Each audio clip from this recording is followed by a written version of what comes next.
Boa noite, meus irmãos. Graça e a paz do nosso Senhor Jesus Cristo.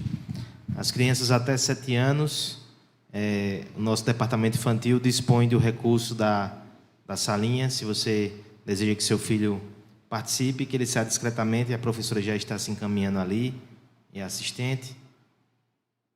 Miguel está já se jogando para aí.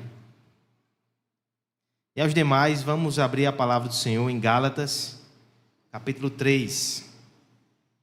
Seguimos aí nossa série de exposição nesse livro tão precioso da palavra de Deus.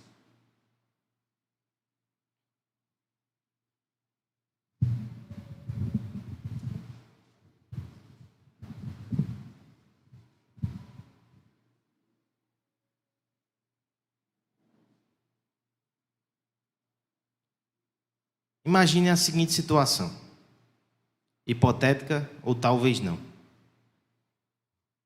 Você está um pouco desanimado, entristecido, abatido. E você sabe que para começar o dia com vigor e com ânimo, só tem uma mensagem que pode aquecer, fazer seu coração incendiar.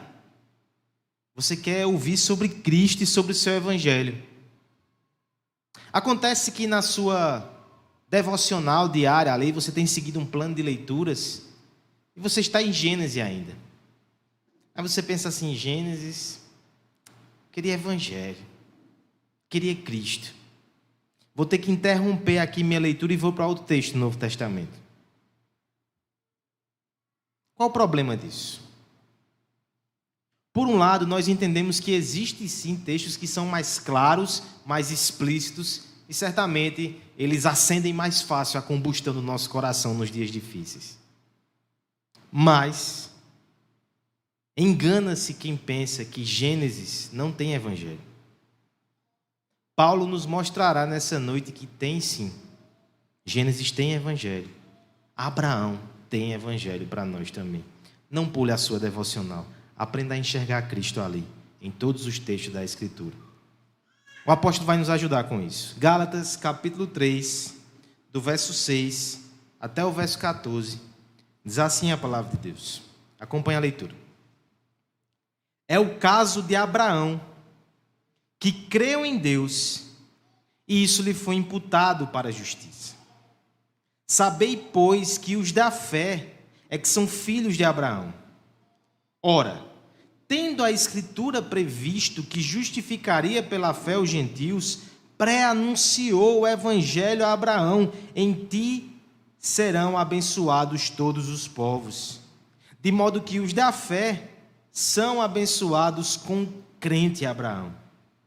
Todos quantos, pois, são das obras da lei, estão debaixo de maldição, porque está escrito: maldito todo aquele que não permanece em todas as coisas escritas no livro da lei para praticá-las.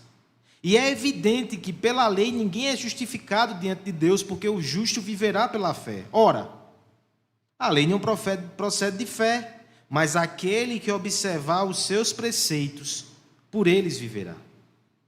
Cristo nos resgatou da maldição da lei, fazendo-se Ele próprio maldição em nosso lugar, porque está escrito: maldito todo aquele que for pendurado em madeiro, para que a bênção de Abraão chegasse aos gentios em Jesus Cristo, a fim de que recebêssemos pela fé o Espírito prometido. Que texto precioso, irmãos. Ore comigo, para que o Espírito fale através dele, e aquilo que é de homem não atrapalhe a glória desse texto. Ore comigo. Pai amado, Pai bendito, nós te exaltamos e nós te glorificamos, Senhor. Como é maravilhoso estarmos te cultuando nessa noite. Quão indigno nós somos de participar de um ato tão celestial, Pai. Mas nós nos aproximamos confiando não nos nossos recursos, mas nos recursos de Cristo. E nós queremos ouvir mais sobre esse Cristo nessa noite, Pai. Permite-nos ouvir sobre Jesus nessa passagem. Revela-nos a glória do Evangelho dado a Abraão também. Nos dás mais desse Evangelho nessa noite, Pai, para a Tua glória, também para a nossa alegria no Senhor, Pai. É isso que nós te pedimos, no nome santo de Jesus Cristo. Amém. Você já se perguntou por que nós temos 4 evangelhos na Bíblia? Evangelho de Mateus, Lucas, Marcos e João. Considerando os custos de escrever no primeiro século, por que 4 evangelhos? Muitas vezes eles parecem até se repetir em diversas passagens, considerando a dificuldade que o leitor do século XXI tem de se concentrar e de ler. Por que 4 evangelhos? A resposta é simples, mas profunda. O evento Jesus Cristo entre nós e a sua obra de expiação é tão profunda, é tão grandiosa, que um homem só não poderia narrar. 4 se levantam para, de alguma forma, tentar jogar mais luz nesse fato tão extraordinário. E por diversos ângulos complementares. A igreja antiga, por exemplo, usava uma imagem gráfica para falar sobre os 4 evangelhos, como eles se complementavam. O evangelho de Mateus mostrava o cumprimento de Cristo. Ele remontava até o Antigo Testamento e as promessas de Deus. O evangelho de Marcos, a sua profundidade, até onde ele foi como servo sofredor para nos resgatar. O evangelho segundo João, a altura de Cristo, mostrando a sua divindade, o grande eu sou. E o evangelho de Lucas, o gentil, o estrangeiro, mostrava a largura, como Cristo abraça todos os povos. 4 evangelhos, eles ainda não são suficientes. Há quem diga que é o 5º evangelho. Isaías, no Antigo Testamento, aquele que teve mais profecias diretas sobre o Messias, ele é tido por muitos como o 5º. Mas, na verdade, da boca do próprio Cristo, ele nos diz que a Escritura toda testifica a respeito dele. João 5,39. E lá no caminho de Emaús, em Lucas 24, ele vai dizer aos discípulos que os salmos, a lei e os profetas, todos falam sobre a sua vida, a sua morte, a sua ressurreição e o seu anúncio aos gentios, aos povos. Ou seja, evangelho está em toda a Bíblia. Se nós cremos assim, se nós cremos que Cristo está espalhado em toda a Escritura, no início, na semente da nossa fé, ali também deve estar o Evangelho. E eu me refiro àquele que é o pai da fé, Abraão. Os primeiros passos da revelação. Uma das primeiras vezes que nós temos ali Deus chamando o homem e a partir dele fazendo um povo, o início de todo esse projeto de redenção, da história da redenção, já em Abraão havia evangelho, havia Cristo. E eu quero lhe convidar nessa noite a perceber isso. Para nós, isso é edificação para a nossa fé. É entender novas camadas do precioso evangelho de Jesus. Para os Gálatas, era ainda mais urgente entender isso. Imagine que aqueles irmãos gentios, estrangeiros, não judeus, depois de receberem o evangelho através da boca do apóstolo e crerem para a salvação, eles começaram a ser assediados pelos judaizantes que vinham com uma doutrina diferente, contradizendo aquele evangelho, até se opondo a ele. E um dos argumentos que aqueles homens traziam e tiravam da cartola, a cartola de cima, eles diziam que o evangelho de Paulo ia na contramão do pai Abraão. Era outra mensagem que desonrava a tradição, que desonrava o patriarca, que desonrava o pai Abraão, e eles eram os legítimos filhos de Abraão. Se os gentios da Galácia quisessem também ser herdeiros de Abraão, precisavam da lei e da circuncisão, e não só do evangelho. Paulo nos mostra nessa noite que ele ecoava a mesma verdade preciosa que foi entregue a Abraão no início da revelação. É o mesmo evangelho, é o mesmo Cristo, é a mesma salvação. E filho de Abraão não é a descendência de sangue.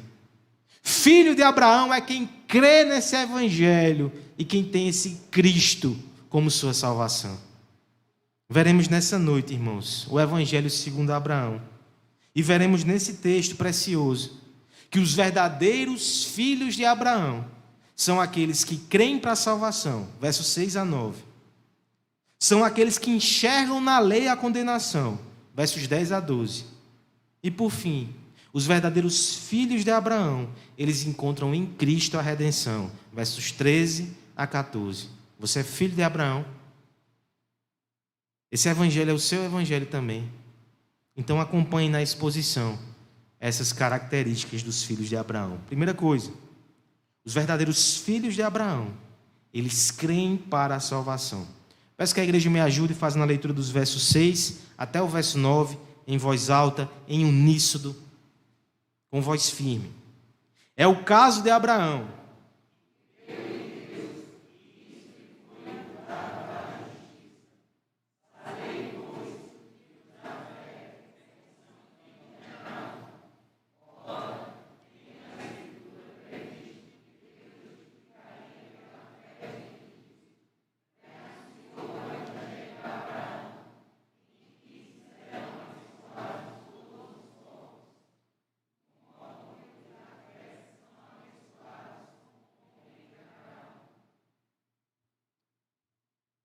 Ser chamado de homem de fé, para aqueles que entendem o valor da fé, certamente é um grande privilégio. Ser chamado de pai da fé, então, que é um título atribuído a Abraão, é uma honra inigualável. Por que então, de alguma forma, os homens entenderam que Abraão defendia um sistema de obras, se ele é chamado pai da fé? Incoerências, insensatez. Veja que a fé de Abraão, ela é exatamente igual a todo aquele que crê em Cristo para a sua salvação. O verso 6 começa assim. É o caso de Abraão. E é claro que a gente não pode ler o verso 6 sem lembrar da conexão com o verso anterior. Lembre-se, semana passada nós estávamos ouvindo aqui sobre o apóstolo nos exortando os Gálatas o tempo todo a dizer: vocês estão na lei ou estão no Espírito? Nas obras ou na fé? É assim que ele termina o argumento. É na fé. É por meio da fé que Deus tem salvo e conservado vocês nesse caminho. Aí então ele vai dizer no verso 6, é o caso de Abraão também. Paulo saca esse exemplo. É o seu argumento teológico e bíblico. Capítulo 3 e 4, ele vai fazer muito isso. São argumentos mais bíblicos e teológicos. O primeiro personagem que ele saca, Abraão, para defender o seu ponto, para defender a sua justificação. E veja os termos que ele usa como são fortes. É o caso de Abraão, que creu em Deus. Isso lhe foi imputado para a justiça. Imputado, irmãos, é uma linguagem comercial. Imputado, para nós, pode ser mais facilmente compreendido como um Pix. É a transação. É um crédito que é colocado ali na sua conta. Abraão simplesmente creu na promessa. E automaticamente, na sua conta, foi depositada toda a justiça que ele precisava. Não é que ele tornou-se justo pelos seus esforços e pelos seus méritos. Ele somente creu. Você sabe que esses termos de justiça imputada, eles falam sobre a justificação pela fé, que Paulo já vem defendendo. E ele está dizendo que com Abraão aconteceu a mesma coisa. De modo que no verso 7, os da fé, os que compartilham com Abraão essa entrega, essa confiança no Senhor que produz justiça, este é que são os filhos de Abraão. Veja só, irmãos, o que a Escritura está nos ensinando é que a descendência espiritual de Abraão são todos aqueles que creram e foram justificados pela fé. É assim que os santos do Antigo Testamento foram salvos. É assim que todo crente que já existiu na face da terra foi salvo. Todo aquele que creu no Senhor, na sua promessa de salvação, esse foi considerado justo. Isso aplica-se a Abraão, a Moisés, a Davi, a todos os santos do Antigo Testamento. Eles foram salvos como nós ainda hoje somos salvos. Assim também foi com Abraão e com todos aqueles que são filhos dele pela fé.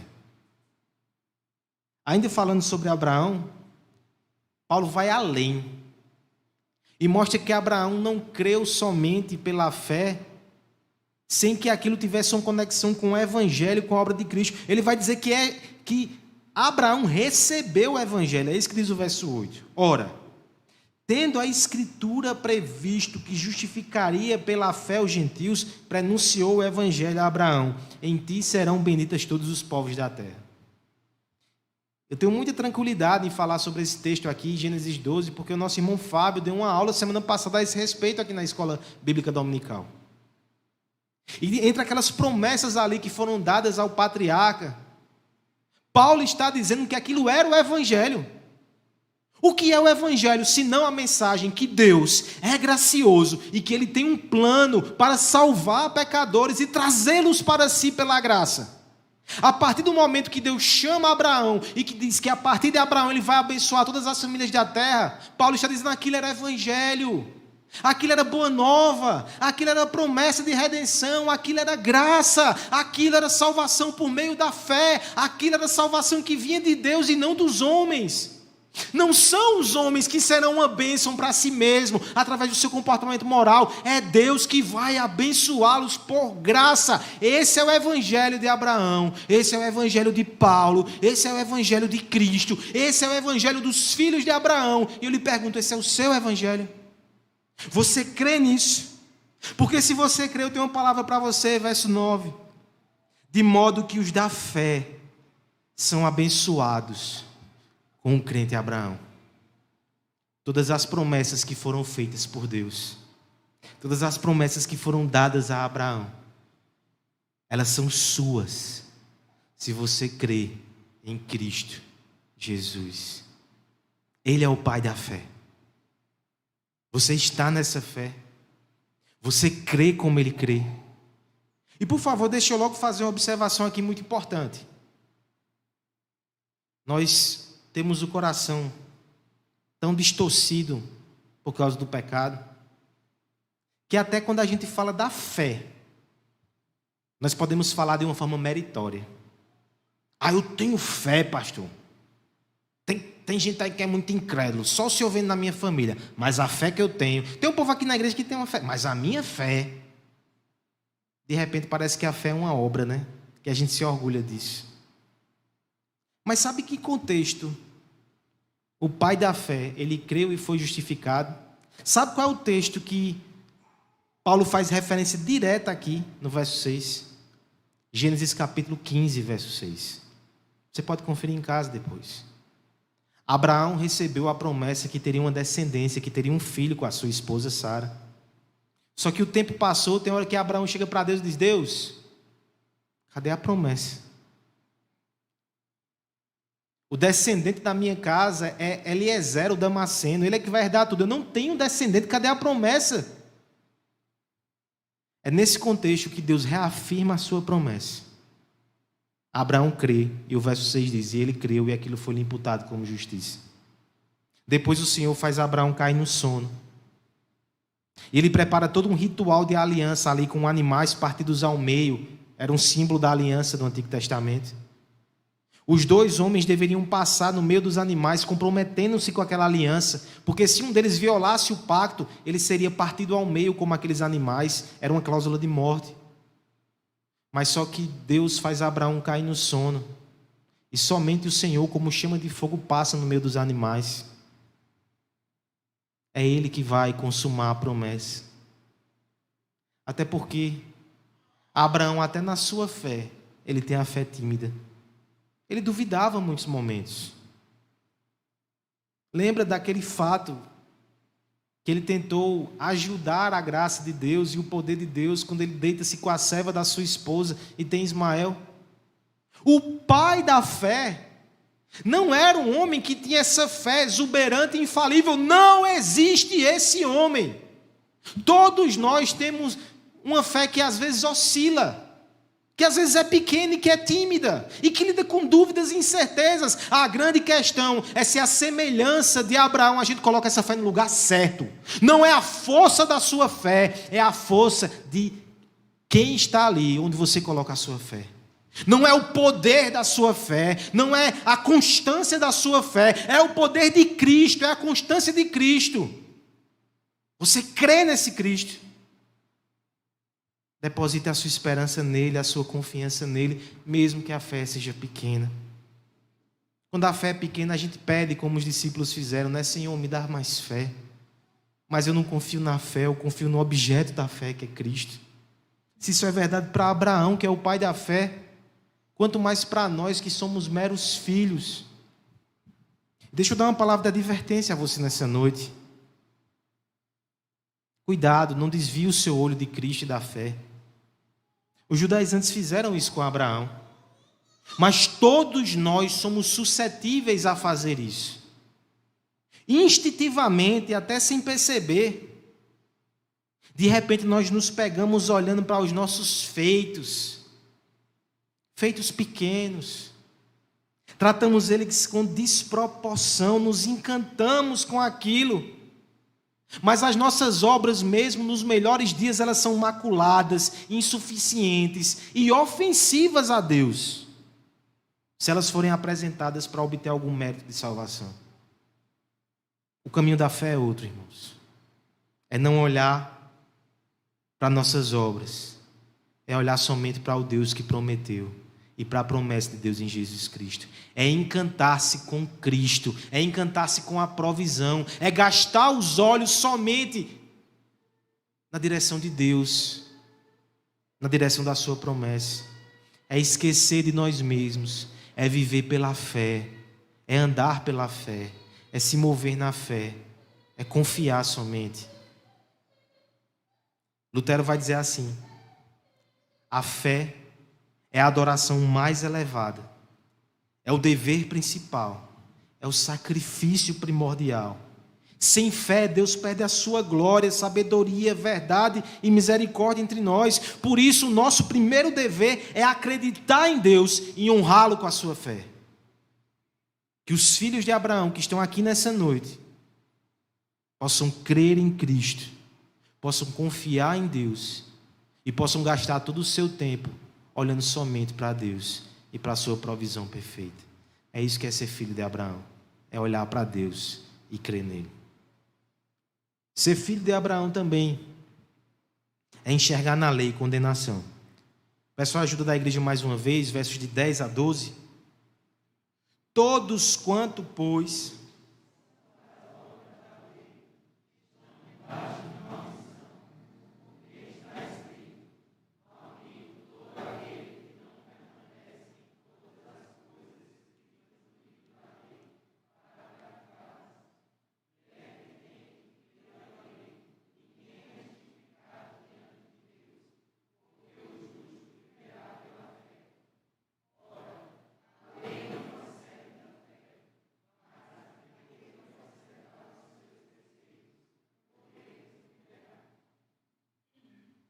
imagine que eu faço um anúncio aqui para vocês. Nesse instante está atravessando a rua os filhos de Abraão. E você olha nessa direção. Quem você encontra? Você encontra homens com o peito inflado, com um ar de superioridade que não pode nem ser disfarçado, com a lei debaixo do braço, e com o dedo em riste na nossa direção, apontando a nossa incapacidade, nossa falta de zelo com a lei que eles guardam com perfeição. Esses não são os filhos de Abraão. O anúncio está errado.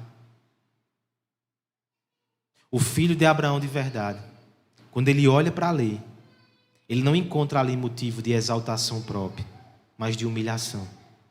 Ele sabe que a lei só traz condenação. O apóstolo Paulo, ele foi até o Antigo Testamento, ele foi lá em Abraão, no início da revelação. E antes de fazer o caminho de volta, ele dá uma passadinha em Moisés, ele discute um pouco a questão da lei. Ele tem uma razão para fazer isso. Olha o verso 10, como é forte a esse respeito. Todos quanto, pois, são das obras da lei, estão debaixo de maldição. Porque está escrito: maldito todo aquele que não permanece em todas as coisas escritas no livro da lei para praticá-las. Primeira coisa que ele diz: aquele que está no caminho das obras da lei, esse está sob maldição. O argumento então é o seguinte: se você crê que o pai Abraão está na bênção da salvação e não na maldição, esse não é o caminho dele. É um argumento complementar, né? Ele já tinha dito que o caminho de Abraão era da fé e não das leis. E agora ele vai deixar muito claro por que a lei só condena. Aqui nós temos uma citação direta a Deuteronômio 27, 26, que diz assim: maldito todo aquele que não permanece em todas as coisas escritas no livro da lei para praticá-las. Essa é a palavra de Deus, que permanece de pé. E esse regulamento está posto até hoje na entrada do céu. Alguém certa vez disse que muitas vezes nós queremos tratar a lei do Senhor como um buffet, em que eu passo pelas verduras, eu coloco o arroz, não quero a carne, pego a lasanha. Nossa, aqui é até uma ilustração, né? Está falando de lei, de repente você falando de comida assim. Pastor, eu vim rápido para a igreja, nem comi direito, faça isso não, muda a ilustração. Mas o sentido aqui é o seguinte, irmãos: se você quer cumprir a lei para a sua salvação, tá certo, cumpra toda a lei. Nosso irmão Alisson lê um texto aqui na escritura de Tiago que diz: se você quebra uma parte da lei, você é infrator. Não existe isso, não, eu não roubo, mas eu minto. Se você mente, você rouba a verdade das pessoas. Eu não mato, mas eu me iro. Aí Cristo vai dizer que isso é matar também. Se você quer ser salvo pela lei, você tem que cumpri-la de uma ponta a outra. E tem mais, sempre. O pastor Philip Ryken, no seu comentário, ele cita um momento em que ele sentou-se com um amigo seu à mesa. Mais um exemplo, né, gastronômico. E na conversa com aquele amigo, ele de repente disse assim: faz 20 anos que eu não peco. Que afirmação ousada, né? Eu já ouvi falar aqui em Campina Grande de uma pessoa que disse que fazia 1 ano que não pecava, agora 20. A pergunta é: o que é que esse ser humano está fazendo aqui ainda que Deus não levou, né? 20 anos que não pecava. E o pastor ficou com aquele incômodo na sua alma e pensou: como é que eu posso contrariar ele sem a gente atrapalhar o nosso jantar aqui de amizade, que tanto tempo a gente não tem? E ele ficou pedindo sabedoria a Deus para falar. Deus providenciou de outra forma, respondeu sua oração. A atendente chegou perto dele e sem querer derramou café nele. Aquele homem disse impropérios, esculhambou a moça, e quando se acalmou, o pastor Ryken olhou para ela e disse: bem, a sua invencibilidade caiu por terra hoje, eu acho que você precisa de Cristo de novo. Aquele que quer salvar-se pela lei tem que cumpri-la toda e todo o tempo, para sempre. Senão, ele é maldito diante de Deus. Você vai dizer: mas que injusto, pastor, não é muito rígido isso, não? É. Mas é porque do outro lado tem um Deus totalmente santo que não tolera o pecado. E se você quiser ingressar no seu reino sendo santo, tem que ser totalmente santo. O padrão é Ele. Não é o melhor homem dessa terra, é Ele que é totalmente santo. Por isso que Paulo vai dizer com letras garrafais, ecoando a verdade do Antigo Testamento: pela lei todos serão condenados. Verso 11 ele vai dizer: ninguém pela lei é justificado. O justo viverá pela fé. Só tem uma forma de você ser justo aos olhos de Deus. Não é tentando ser justo, é desistindo de ser justo e confiando na justiça de Cristo pela fé. É a única alternativa. E não tem como você misturar as duas coisas. Muitas vezes os judaizantes tentavam fazer isso e a gente tenta também. Não, eu creio que é pela fé, mas eu tenho que fazer a minha parte. Se eu não obedecer, como é que Deus vai me aceitar? Aí é o que Paulo vai dizer no verso 2: ora, a lei não procede de fé. Ele cita o texto de Levítico 18, 5. Aquele que observar os seus preceitos pela fé viverá. Por ela viverá. A lei não precisa de fé, meu irmão. Se você obedece à lei, Deus tem a obrigação de te salvar. Para que fé? Para que clamar? Para que se quebrantar? Para que rogar ao Senhor por misericórdia? Não, ele só tem que fazer o que ele disse. Não precisa de fé. A fé é para quem olha para essa lei, semana após semana, e percebe que não consegue. O pai Abraão não conseguia, irmãos. Já que estamos falando sobre ele, deixa eu exemplificar essa verdade na vida dele, com cuidado para não expor ele mais do que é preciso.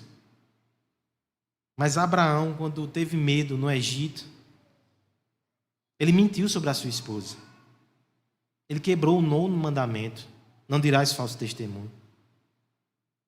Ao fazê-lo, Abraão colocou a sua esposa numa situação muito delicada, porque ela poderia ter sido alvo da cobiça, e foi até, que Deus não permitiu. Mas algum homem poderia tomá-la por esposa, e ele colocaria a sua esposa e a ele na quebra do 7º mandamento, o adultério. Abraão, naquele momento que duvidou de Deus na promessa e deu um empurrãozinho quando deitou-se com a serva de Sara e concebeu Ismael, ele quebrou o 1º mandamento. Sim, não crer, não confiar, duvidar de Deus é quebrar o mandamento, é não tratá-lo como Deus, porque Deus fala e cumpre, tem todo o poder para fazer. Toda vez que você duvida de Deus, você está quebrando o 1º mandamento. Não se escandalize, esse é o pai da fé. Você percebe que há graça para nós aqui nessa noite? O pai da fé não foi perfeito, e você pode ser filho dessa fé também sem ser. Mas você tem que olhar para essa lei, e você tem que se esvaziar da sua justiça. A incapacidade, ela bateu na tua porta essa semana. O sentimento de fracasso, o sentimento de estar aquém do que deveria, bateu na tua porta essa semana. Você foi confrontado pela palavra, e você se sentiu pecador. Esse sentimento bateu à tua porta essa semana, abra. Porque isso é graça de Deus na tua vida. No dia que você se sentir orgulhoso, que não peca uma semana, que não peca vários dias, são semanas, são meses que você não precisa de Cristo, pelo menos no seu engano, no seu erro, no seu orgulho. Aquele que se sente pecador todos os dias, aquele que apanha, no bom sentido da palavra de Deus, toda semana, que é confrontado pela lei, ele tem uma certeza: não tirem Cristo dele de jeito nenhum. Ele não consegue dar um passo sem Jesus. Ele precisa de Cristo. Ele corre para Cristo com toda a sua fé. Se você ainda não fez isso, faça hoje. Desista de viver pelas suas forças. Corra para Jesus. Que a lei revele o seu pecado, para que o Evangelho revele a justiça de Cristo. E é assim que a gente vira um filho de Abraão. A gente crê para a salvação. A gente enxerga na lei a condenação. E a gente encontra em Cristo a nossa redenção. Esse é o fim do texto. Versos 13 e 14. Peço a ajuda da igreja uma última vez para encerrar nossa exposição. Cristo nos resgatou.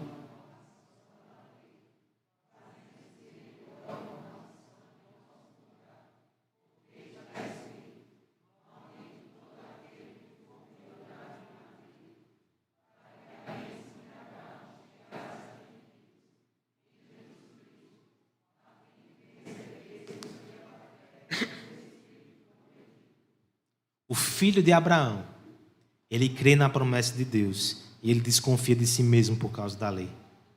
Mas o filho de Abraão, ele não crê de forma genérica, impessoal. Sua fé tem nome, tem sobrenome, tem rosto. Sua fé é Jesus Cristo.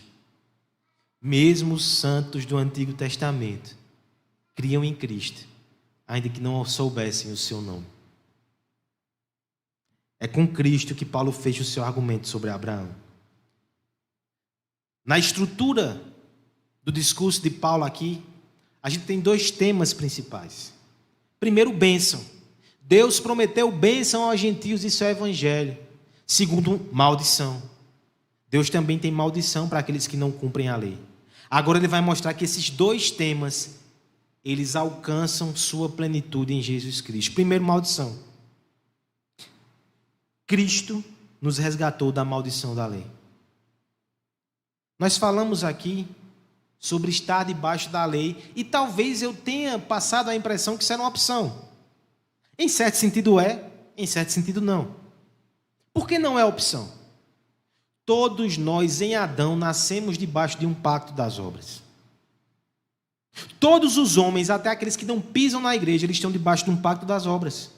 Quando terminar a sua vida debaixo do sol, eles vão ter que se apresentar diante de Deus, e naquele momento eles apresentarão as suas obras. E como nós vimos aqui, pelas obras, pela lei não tem um salvo, todos serão condenados. Ou seja, todos os homens que não estão em Jesus estão condenados.